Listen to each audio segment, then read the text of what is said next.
Chapter 15. The sixth planet was 10 times larger than the last one. It was inhabited by an old gentleman who wrote voluminous books. "Oh, look! Here is an explorer," he exclaimed to himself when he saw the little prince coming. The little prince sat down on the table and panted a little. He had already traveled so much and so far.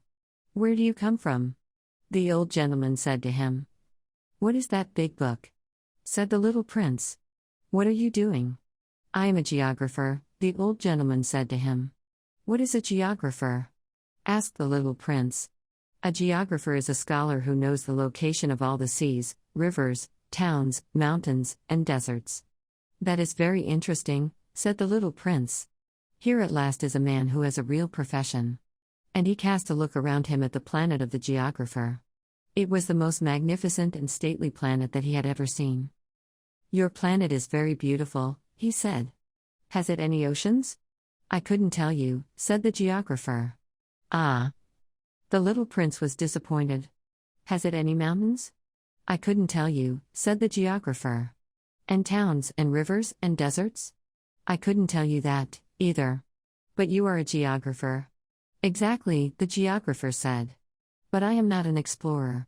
I haven't a single explorer on my planet.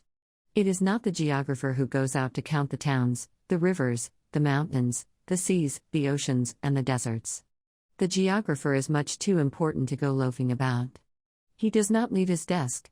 But he receives the explorers in his study. He asks them questions, and he notes down what they recall of their travels.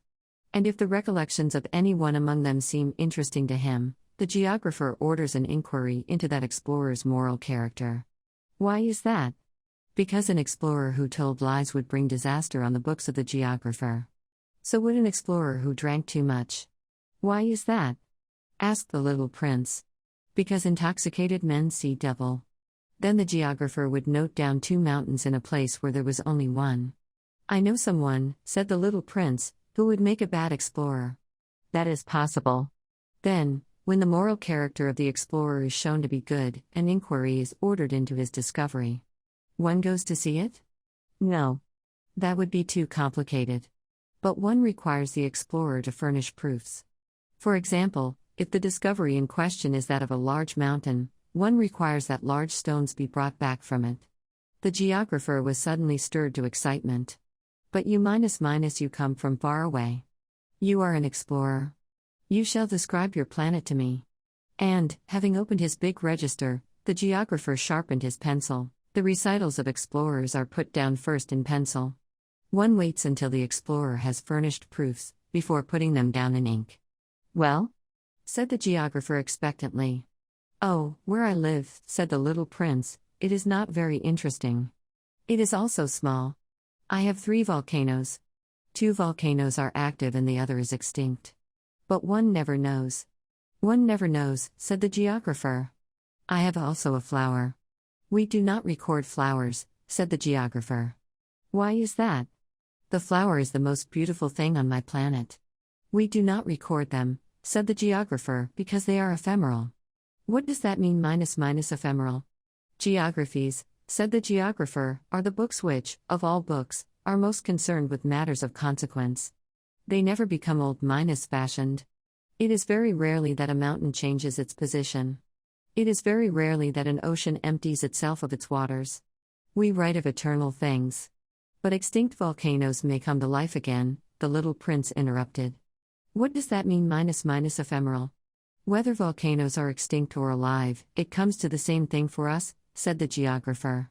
"The thing that matters to us is the mountain. It does not change." "But what does that mean ephemeral?"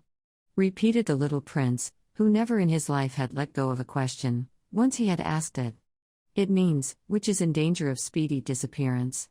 "Is my flower in danger of speedy disappearance?" "Certainly it is." "My flower is ephemeral," the little prince said to himself, "and she has only 4 thorns to defend herself against the world. And I have left her on my planet, all alone." That was his first moment of regret. But he took courage once more. "What place would you advise me to visit now?" he asked. "The planet Earth," replied the geographer. "It has a good reputation." And the little prince went away, thinking of his flower.